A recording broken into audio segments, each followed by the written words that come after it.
Coming to you from the all-new Live House in Hollywood, California. Hey everybody, welcome to this week's episode of Pensado's Place. Our guest is a musical director, producer, and hit creator. HARV will join us in a second. But first, just want to make sure you know Finn the Mix Pup is here. He is rocking his new over-the-ear headphones from Ausounds. They're the Dachshund 1000s because he likes the subwoofer. Yeah, we're being cheesy with that. Finn wants to make sure that you do all the right stuff during this epidemic, or pandemic, I should say. Make sure you wash your hands, social distance. Remember, social distancing is not emotional distancing, and we will all get through this. Definitely a shout out to our frontline workers and to our healthcare providers. You are our heroes. But we've got some resources for you too, along with our partners. For example, Pensado's Place presents Warm Wednesday's Mic Month giveaway. 2 mics each Wednesday from Warm Audio. We'll announce them at 5 o'clock Central Time. A cool set of mics. It's going to run for the month of May 1 through May 27th. 2 winners every Wednesday. You want to sign up for this? Everybody in the world is eligible. 21 and up, please. Go to warmaudio.com/warm-Wednesdays. You see that right here. Sign up right now. But that's not all. From Ausounds, there's a little Maestro program. That's every day at noon Pacific, 3 Eastern. You can go to that at ausounds.com/pages/little-maestro or the Ausounds YouTube channel. Again, you can see it right here. Dave actually took the program last week and loved it. You should give it a try. BandPay me, or that's bandpay.me. They've got the coolest app ever. It helps insure your money. Love their line, which is get paid, don't get played. Go to bandpay.me, check that out. And Pensado's Place is also hooked up with the Abbey Road Institute to provide personal feedback sessions. Imagine Grammy winners like Bob Katz, Julio Reyes Capello, Dave Pensado himself, Maria Elisa Ayerbe, and more. They're going to review your work, communicate that back to you.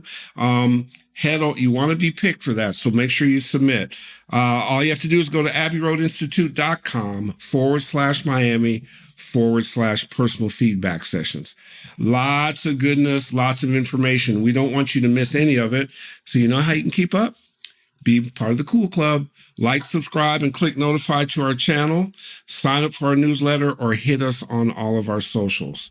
Speaking of great partners, Mitch Gallagher has much needed info on storage, backup, and archiving strategies.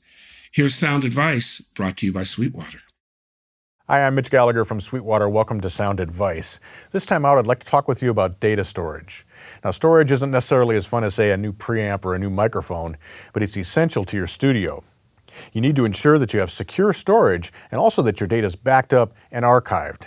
Let's talk about 3 different aspects of working with storage. The first aspect is what I like to call working storage. This is a storage that you're using day to day. You're recording to a hard drive, you're editing on that hard drive, you're saving your mixes and those kind of things. You're actually using it in the course of a session. For that, you want to use a standard hard drive. Now, you could work with an internal hard drive inside your computer. Most sources don't recommend that. They recommend using an external drive. For me personally, today I'm using a small solid-state drive when I'm working. This one's 275 gigabytes. It comes from Glyph.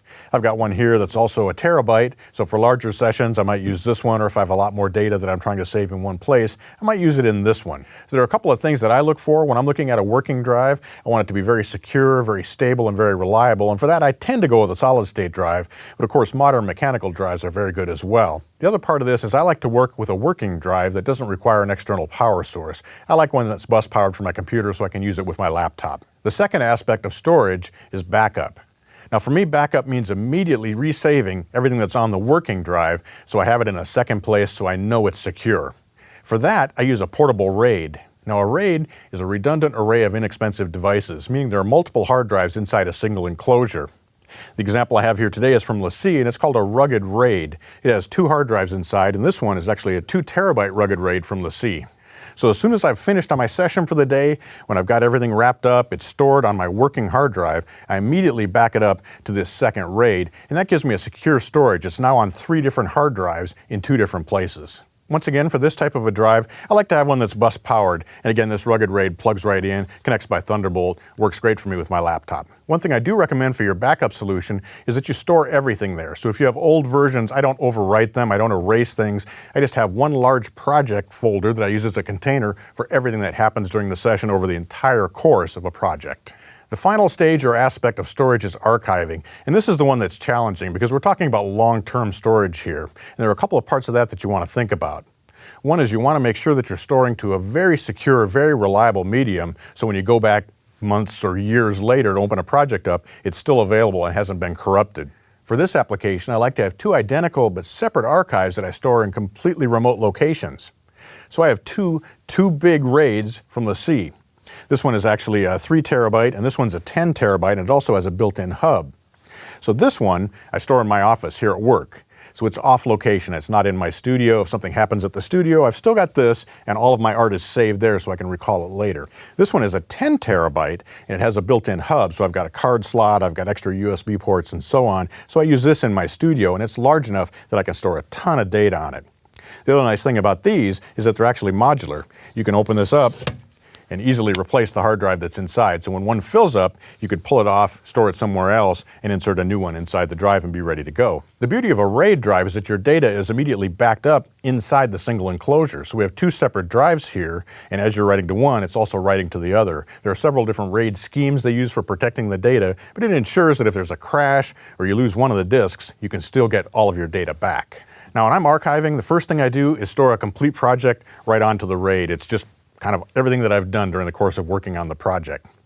The second thing I'll do is do what I call a consolidated project, where I'll go through and clean out all the redundant files, make sure everything's very organized so I can go back and find exactly what I need. But again, I've got all the old versions stored in there so I can go back and recreate the timeline if I need to. But an important part of this is ensuring that you're also forward and backward compatible. What can happen is, as you're working on a project, you're using specific plugins. And some of those plugins, as operating systems and as versions of DAWs move forward, may become incompatible and you won't be able to use them anymore. So what you want to do is create an audio-only version where you've burned those plugins into the audio files. So you'll open it up and just see the tracks and the plugins have already been applied. You don't need them anymore. You're just looking at the audio that's been processed. This allows you to open up the tracks inside any DAW. You just import the audio into whatever DAW you're working in and use whatever plugins you have available in the future. The other thing I like to do is store a version that's basically stems. So I'll create a drum stem, maybe a guitar stem, keyboards, bass stem, vocals. That way you have everything consolidated again, and it's very easy to recreate the session if you need to in the future. And that's stored again as audio with all the plugins applied, all the external processing, everything is burned right into the audio files. So basically I can open it up, move the faders back to 0, and I've got my mix again. However you're approaching storage in your studio, make sure you have a secure, reliable solution available to you.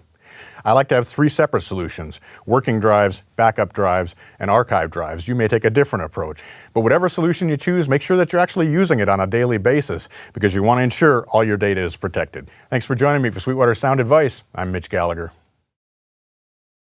He's talented, he's gifted, and he's here. Please enjoy our conversation with HARV. Hey, thanks for having me. HARV. No, Virtual handshake. Oh, no, elbow handshake. Oh, sorry. Yeah, social distancing, gentlemen, social distancing. Well, I'm 6 feet from the screen, so it's okay. Right. So, Harv, question for you. A couple questions for you. What is always interesting to me, and I particularly love live music, is that beyond all the different instruments you played, the bass was the way that got you to college and got you recognized, and that you kind of rode to the opportunity. Is that fair to say, to talk about that period? Yeah, so I started playing the bass at like 12 or so, and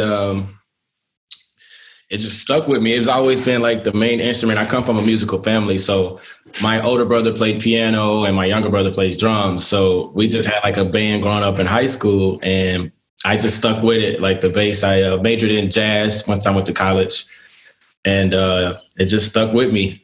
Mm-hmm. And it just led me to like the next place of like my life. And it always helped me to get to like studio sessions when I got to Atlanta, because everybody wanted like a bass line or something like that. So it kind of helped me. It was like the bridge from being like the musician guy to the producer guy. Mm-hmm. Mm-hmm. You know? And the cool part is that in the time period that you came up, you playing live bass in sessions was applicable in a hip hop world and other worlds, right? Because people want that live feel. Was that part of it? Yeah. Just, especially like, I'm talking like the early 2000s, 2008s, when everything was more 808 driven. Like if you just throw like a little live element into a song, it kind of just takes it to the next level. Very cool. Yeah. I noticed that you played in a marching band. It seems like more often than not, our guests have experiences with marching bands, and I was offered to play in the marching band, but I thought I wasn't. I thought I was too cool. What was your experience with marching band, and how has that helped you in today's world? Well, fun fact, I was a drum major at my marching band growing up. But oh shit! Yeah. So, and my high school band, our band director came from Southern University. I don't know if you're familiar with Southern University. Of course. So like it was cool to be like the band guys were the cool guys, like growing up for me, So it was just a good experience for me because that's when I really was able to start breaking down music, really, because everybody's part is so different. But when we all play it together, it makes the whole song come together. So like just... Is that where you learned to play the tuba? Yeah. I played the tuba for a semester. I played the trombone. I was the drum section leader for like my junior year and then drum major senior year. But I love the tuba. Yeah, tuba's cool. Until you got to carry it in a parade. Big old thing. So what a lot of people don't know is that Nick Cannon's character was based on you in Drumline. Man, you had me, Herb. I thought that was... I'm kidding. But the funny thing about what you're describing is it seems to me like that was a precursor to you becoming a musical director, because once you lead the band, lead the section, do whatever the case may be, there's a lot that you have to know and you have to integrate. And drum majors also have to perform during that time, right? Right.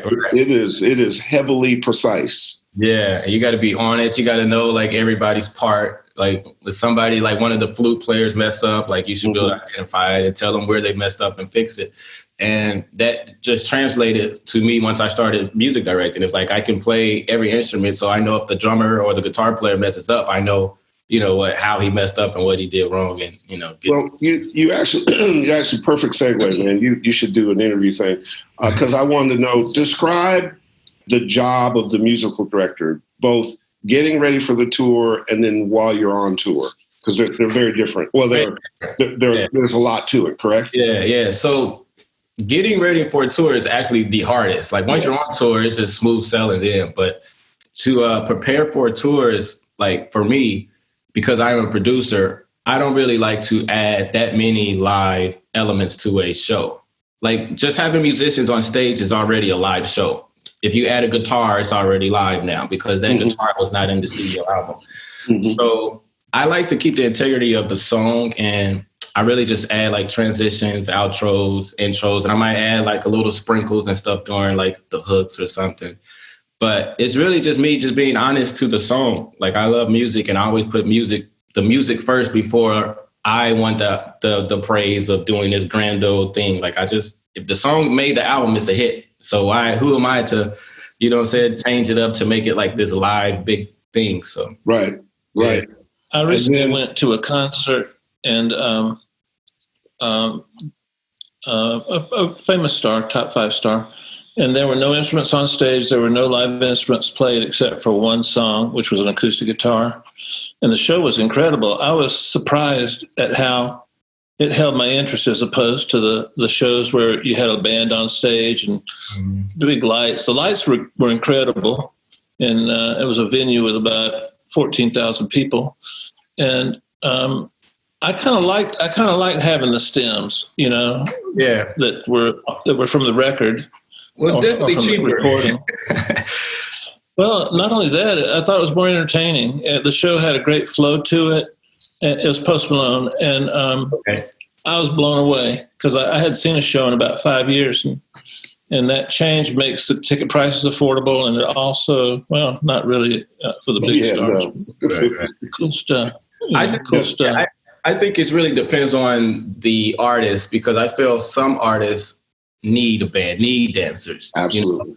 Like a mega pop star, you kind of need that to kind of solidify yourself to be this mega pop star. I need to have musicians on stage because I'm a musician. You know, I need to have some dancers and extra things. I think when, you know, the rappers, it's a little bit easier for them because they're really themselves. That's all you need is them to go out there and rap and, you know, do the backtrackings and add some stuff. Because I do a little programming for rappers too when they want to go on tour or whatever. So I just think it just all depends on the act and what it requires. Yeah, it's very specific to the artist, to the expectation of the fan. I mean, you wouldn't see Justin Timberlake without a band. He's so musical, and there's so much going on. And what other people don't know, and this is just, I'm flashing back to my manager days of putting out an artist that was musical, but not necessarily a performer. So we had to surround him with things. The programming, if you have a heavily programmed thing, can be so precise, getting in and out, working it with the production and the lights and the timing and the dance. Like it's a whole thing. People don't realize how much there is in putting that together so that one is precise, but also feels natural. We used Janet Jackson's programmer at one point in time, and he was describing how there were phrases that were programmed, then she would sing live that line and then come back out. And, you know, everybody's on point for not messing up. Yeah. So on your producer and composing side, was it just a natural outgrowth of your musicality to want to write songs and produce or so on and so forth? Because sometimes it just comes out of you and you can't help it. Yeah. Is that always a goal?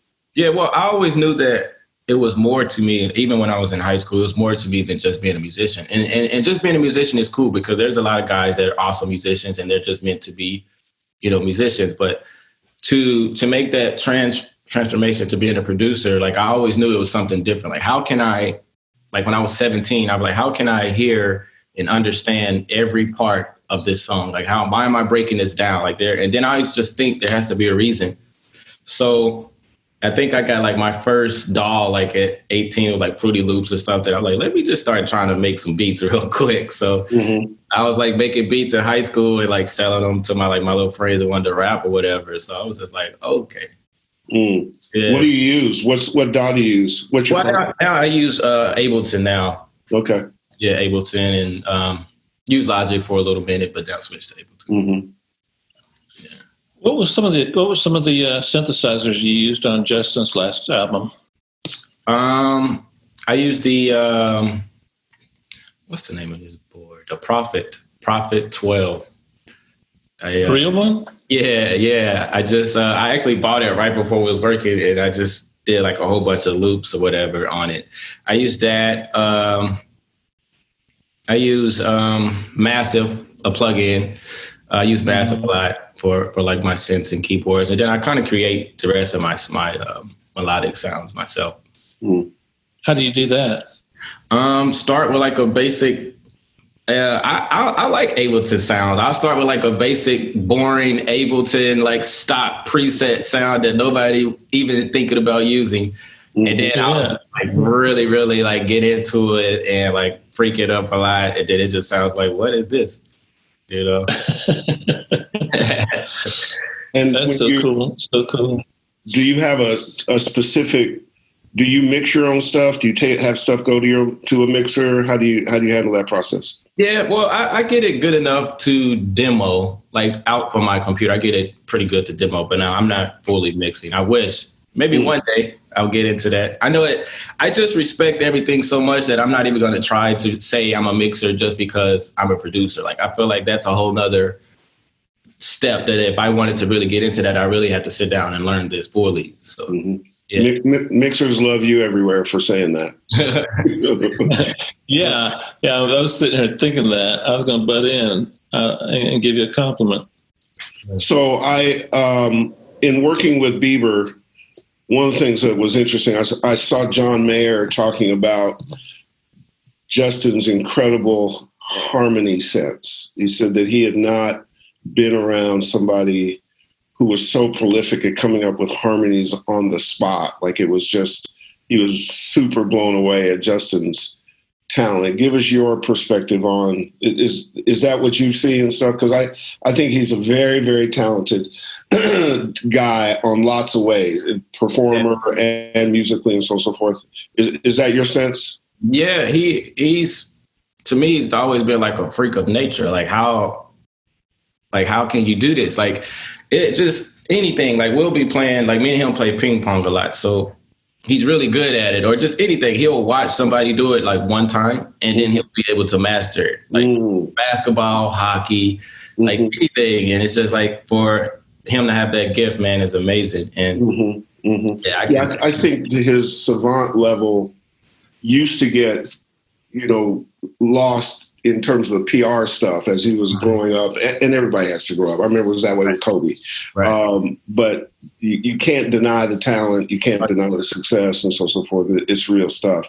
Yeah. And also, I will tell you that it's my experience, I think Dave would agree, that you often can tell how good somebody is by the people they surround themselves with. Mm-hmm. And he always has beasts around him. Yourself, Josh Goodwin, tons of Pooh Bear. Yep. We just all start from each other as we go. You're like, okay. Yeah. Oh, you're doing that over there? Okay, cool. Let me run over here. You know what I'm saying? Yeah. And we just all kind of work together. I worked on his first album, maybe first or second. And I think it was the first album. And he played a lot of stuff on that album. And I played a song from that album not too long ago. And he is a different singer now. His voice was an octave higher. Exactly. But Jason and I did it together, and Jason did a lot of it, and I was blown away. The way he carried himself, everything. I can't remember how old he was, but he was in his. If it was the first album, had to be like 15. It was the first album. Yeah, 15. It was pretty clear. It was pretty clear that the kid had it. Mm-hmm. And so, I was a little bit jealous. Well, there's also artistry in your future, right? You as an artist, you putting stuff out? Yes. Talk about your artistry.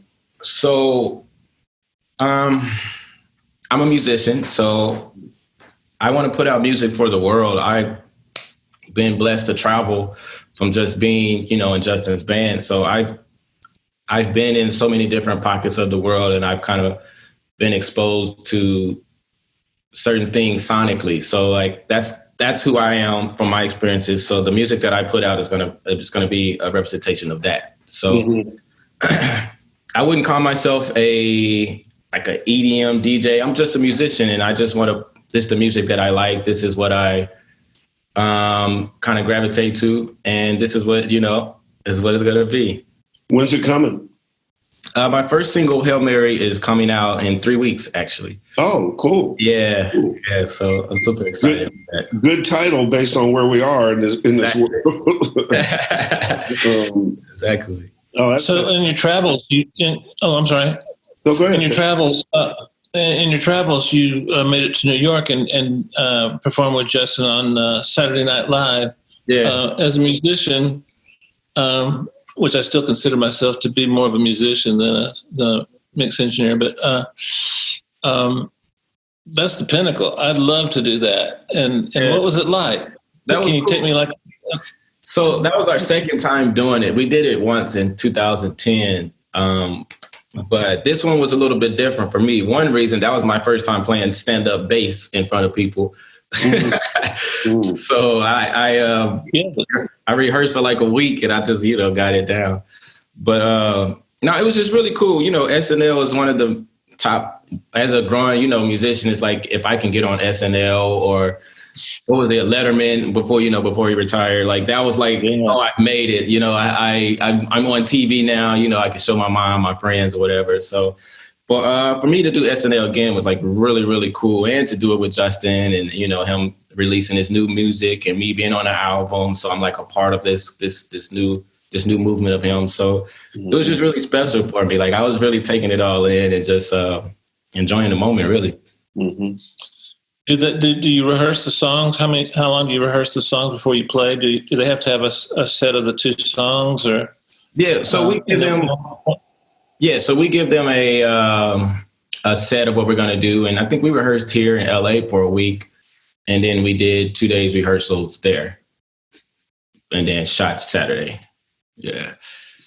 But it was The process of going to shows that really understand musicality, like a Saturday Night Live and so on and so forth, even that subtle difference between going on other television shows that do not understand it can make all the difference in the performance, correct? Yeah, yes. And well, in New York, it's different, period. Like all their shows up there are like, not to hate on LA shows, but like, they're just really like precise of how they do things. They're really like, they're strict or whatever. And I think they just get it when it comes to the musicality or just being a musician show. And New York City is a live music town. You can still, you can't do that much in LA. You can do it some. Right. You can do it every night of the week in 4 different spots. Right. In Manhattan, Brooklyn, and absolutely. Now, Justin's not your only world. You've worked on some other artists as well, too. Who else have you done? I worked with Summer Walker. I did one. 7? I worked with 7 Street. Yeah, I did Before I Do with 7. Lately, I've been cool just working with like a lot of new artists that's getting ready to like just take off. So I'm working with this new R&B group called Next Town Down. I have a song with them. I have a few songs with this new kid named Roy Woods. Yeah, it's like my bro. So I'm just excited just working with like new talent, like, Oh, cool. So like I want to be, as far as the producer, I want to be the guy that helps the next generation come on. Instead of like me reaching for like the stars that's already a star. Like, I kind of want to be the guy that like, oh, HARV made such and such, or HARV helped my career get to the next place. Like the Dr. Dre's or Pharrell's, that kind of like help the acts when they was at ground zero and No, that's also a good strategy. Yeah. How do you go about finding? Is it mostly record labels hire you, and that's how you find talent? Do you ever take submissions or allow people to hit you up on IG? Yeah, basically both. Of course, A&Rs and labels reach out, but I like now that like the power of freedom of Instagram. Like if an artist believes in himself, I like in my Instagram, I open up my Instagram like every day is like at least 5 to 10 artists reaching out to me saying they want to work with me. And I actually look at it. Like, I look at it. If it's something that I feel like is special, I'll reach back out or like, who's your manager or where are you in the world? But I think, I just do both. I kind of like it IG because it's more organic than the label saying you should go work with this person because we invested in and we spending money. So you should go work with them.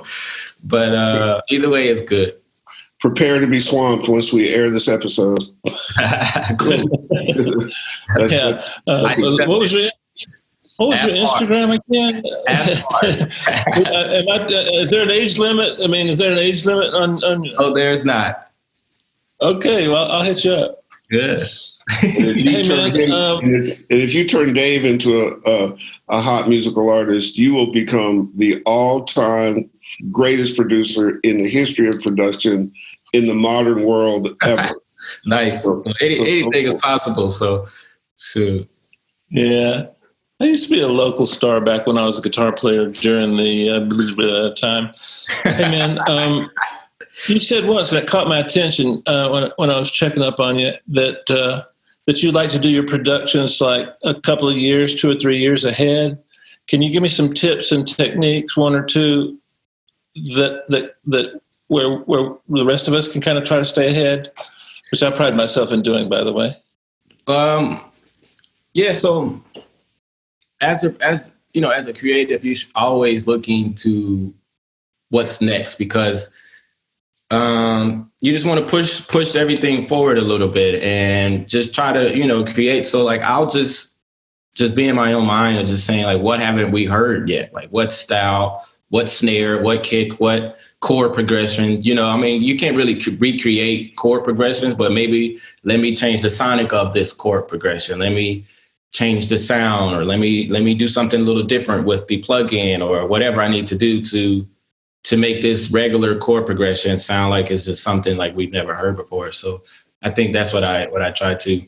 And so what is the prediction? If you thought about it already, what are the predictions for the next year or 2?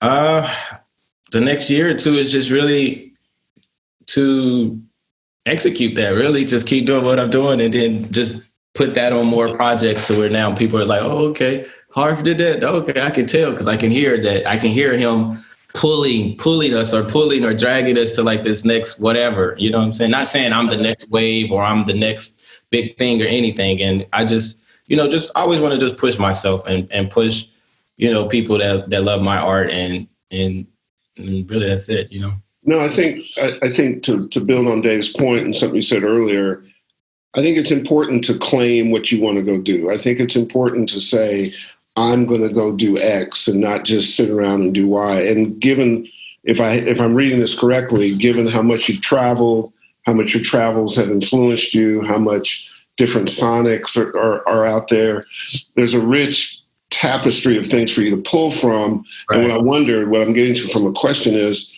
do you listen to various genres of music for your influences? All the time. I am not one-sided at all. I grew up, like, it's so funny. My first genre was classical. Like I started out at 9 playing the cello and then when, of course, being raised in the church, so gospel music and then jazz music and then rock music because I play the bass and guitar. So I'm like, I've always been intrigued and curious about other genres. I never really just stopped and like, oh, okay, I love R&B. I'm gonna just produce R&B, or I love rap. I'm gonna just be here in this one genre. So I think, and then like with my travels, like I said, I've just been exposed to too much to just kind of be just one-sided or one genre. Well, the other thing too is it's very important when you're talking about church, because I was raised in the church too, that we got to give the church a shout out. Now, were you Southern Baptist? Were you AME? What were you? I was just Baptist. I'm from Kansas City, so okay. Yeah, Kansas. So. Yeah, you had kind of a Baptist feel. That's how I was raised too. So I was, well, that was because I was in Atlanta for 10 years. So there you go. Ebenezer. Yeah. And from being in Atlanta for 10 years and now being in LA and so, is there a difference in the music scenes? Oh, for sure. Atlanta is all hip hop, urban, heavily hip hop, all rap, and now it is. It wasn't like that, in the LaFace days, and even when Teddy was kind of more R&B and pop R&B, right? And but now, Atlanta is just kind of one-sided to one genre, which is cool. Mm-hmm. But here in LA, it's like you gotta, it's so broad. There's so many different pockets, and the music scene is a little bit more. You have more access to different things here. Mm-hmm. Mm-hmm. Yeah. So this next question is for Herb. On Available, can you describe how that came together, including the famous basketball star that played piano on it? JaVale McGee? Yeah. So Pooh Bear, I go to the studio one day, right? And Pooh Bear is like, so Pooh Bear was like, I have these chords from JaVale. I'm like, JaVale McGee? And he was like, yeah. So he plays this like chord loop that JaVale did, and he actually wrote the song. He had already had like the hook or something, Pooh Bear. And he was just like, I just need you to take this to the next level because I think this is really dope.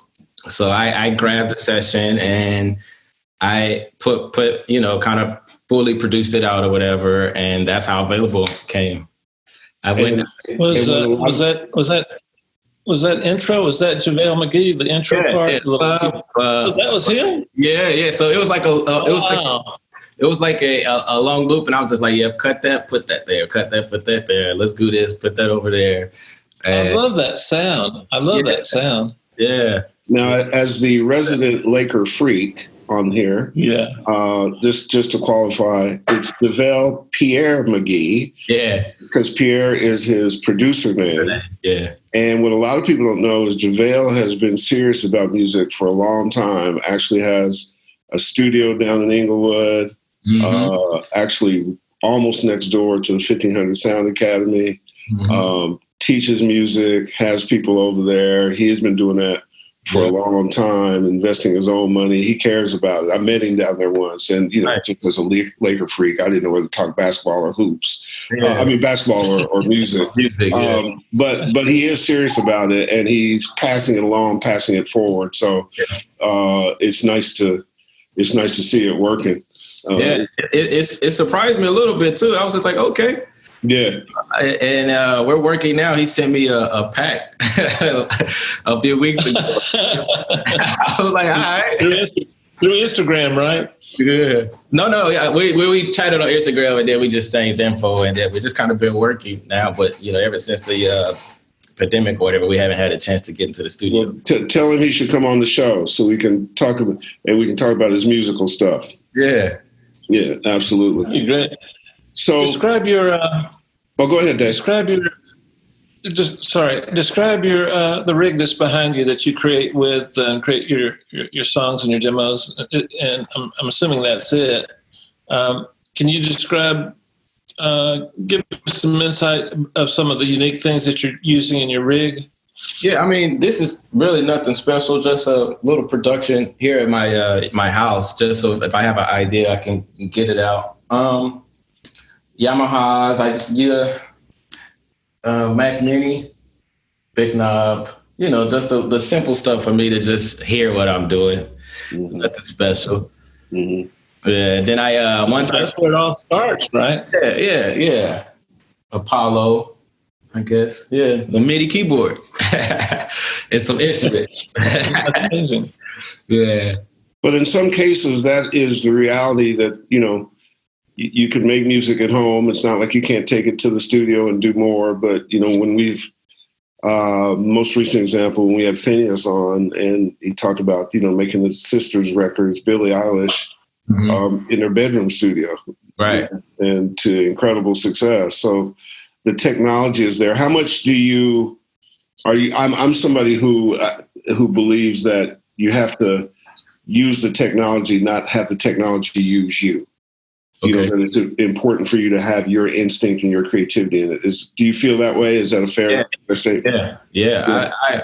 I know what you're saying. Just because I keep saying I'm a musician, so I'll use the technology for me, opposed to letting this really produce or just grabbing, and no disrespect, or still just grabbing like loops from somebody else's thing, because now that's available for all of us to like grab a whole 8-bar loop from somebody else that created and put a snap on it and say I produced it. And what's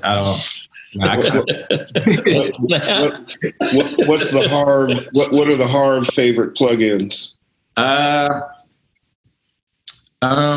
now I'm using Output and Arcade. I like a lot of their stuff in there, and it's pretty cool. They're cool bunch of people, so I've been hanging out with them and meeting them or whatever. So I love Output. Of course, Contact, everything in Contact is amazing. Anna, been using Anna. What else I've been using? And then anything else I probably just created. And I got this the Chord Prologue. I just got it recently. It's got some crazy wicked sound. Wow. Yeah. I heard of it. Oh, very cool. Very, very, very cool. So moving forward, between the artistry and stuff, is there, and you liking new artists, is there anybody in the bucket list that you want to produce or want to work with that you haven't yet?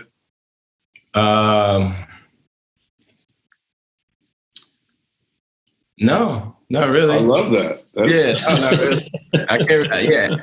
That's a great answer. Yeah, not really. Now, if it happens, the universe brings us together to work together, that'd be amazing. But there's really nobody that I was just like, I just have to work with this person. Yeah. No, I think it's great that you want to be one of those people who pays it forward and brings forth the next generation. And what I think is also cool about that is doing it at a relatively young age, not waiting till, you're sitting up on Mount Olympus and then you're going to do that, because I think being in touch is a better language to speak for the next generation to not only have an opportunity, but also to learn. Right. Like, it's important that you pay good stuff forward so that people then can do the same. You know what I mean? Like we have a responsibility, I think, in the community to to make sure our community continues to grow. Yeah, yeah. And, you know, my dad used to always say, what you put in the ground is what's going to come up. So, you know, well done. Yeah. I'm going to have to give him some publishing on that. I'm going to have to use that. Now do you like sports at all? I love sports. Okay, so batter's box is really like a baseball game. Dave's a pitcher, and your job is to knock him out the park. You're the batter. He's going to throw these questions at you, and you just keep hitting home runs and shelling, just shelling. What's your favorite sport, by the way? You a hooper? Basketball. Yeah. Yeah, absolutely. Who's your team? LeBron. Oh, my man.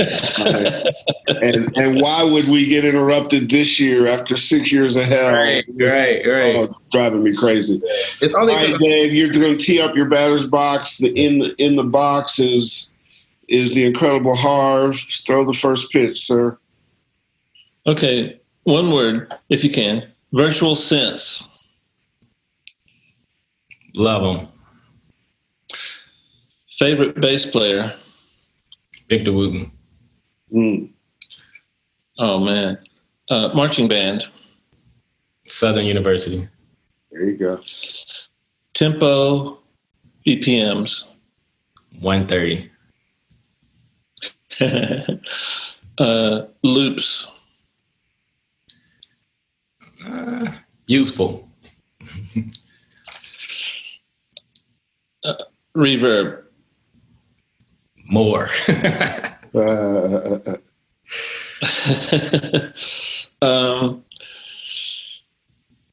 Gospel? Love it. Jocko or Marcus?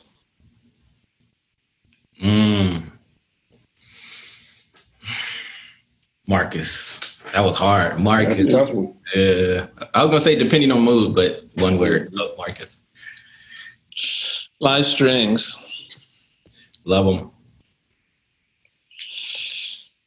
Key? Song key? B major is my favorite key. Really? What was the cheapest piece of gear you used on a semi-known record or more? The Squire, actually. It's the cheapest piece. Wow. You can't see it, but it's right here. It's my little Squire. Well, I'll concede. I don't think you killed me, but I think I was pretty good. So I'll give you the second base. No, I'll give you a home run. No, good job. See, you kind of did it like a Laker, like LeBron. You turn up your game when necessary. Try to keep other people involved. Distribute the ball. Yeah. And then when you need to in the fourth quarter, take over. Yeah. Right? I think it's more like Jordan when he went and played Major League Baseball. I think it was more like that. Not too bad. Not too although there's, speaking of JaVale, the correlations between athletes and musicians is really real. We all either want to be one or the other. Yeah. Because some of it is the same. Right. And, obviously in the unfortunate passing of Kobe, but a lot of people found out that Kobe utilized musical influences like John Williams and Michael Jackson and so on and so forth to increase his basketball skill. There's absolutely correlations in it. Yeah. Just the work ethic too is what connects us. You have to work really hard to get to that place, And your own creativity and how do you work inside a team and all of that. And how do you go hard? Like all of that. Yeah, absolutely. I concur. Well, man, listen, we had been wanting you for a while. We love that you stuck with us to make it happen. In a weird way, it became easier once we could Zoom it and do our thing. You're always welcome. Come back. We're right down the road, so whether we're Zooming or we, go hang out, Josh likes that local peasant right there. So I'm sure that's not far from the pad. I had plenty of lunches there. We admire your talent, man. We like what you do. Keep doing it. Keep pushing it. Keep teaching the next generation. And, we're always here for you. Thank you. Thanks for having me. Absolutely. Dave, why don't you take us home? Okay, I'm going to try something a little bit different. Might just semi-philosophize a little bit. I've noticed that a lot of the musicians I like, including HARV and a lot of the people that are on the show, it's pretty simple to tell in terms of musical terms who they are, what they are, and are they real? And it seems to me that that's a function of lifestyle. If you analyze a person's lifestyle, you kind of quickly see what they are. And I think it's important to create a lifestyle around the things that move you, the things that drive you, the things that give you sustenance in life. And when I'm sitting here listening to HARV and watching him, it's pretty clear that his lifestyle is one of a musician. So how do you get it? Not sure. Well, maybe stay tuned for that. I'll think about it. But it comes over time, and it starts when you get that thing in you, that first song you hear that changed your life. But it's never too late to adopt a lifestyle. And let us know. Let me know what you think about that concept, because I feel pretty strongly about it. And once again, 6 feet apart. We'll see you next time.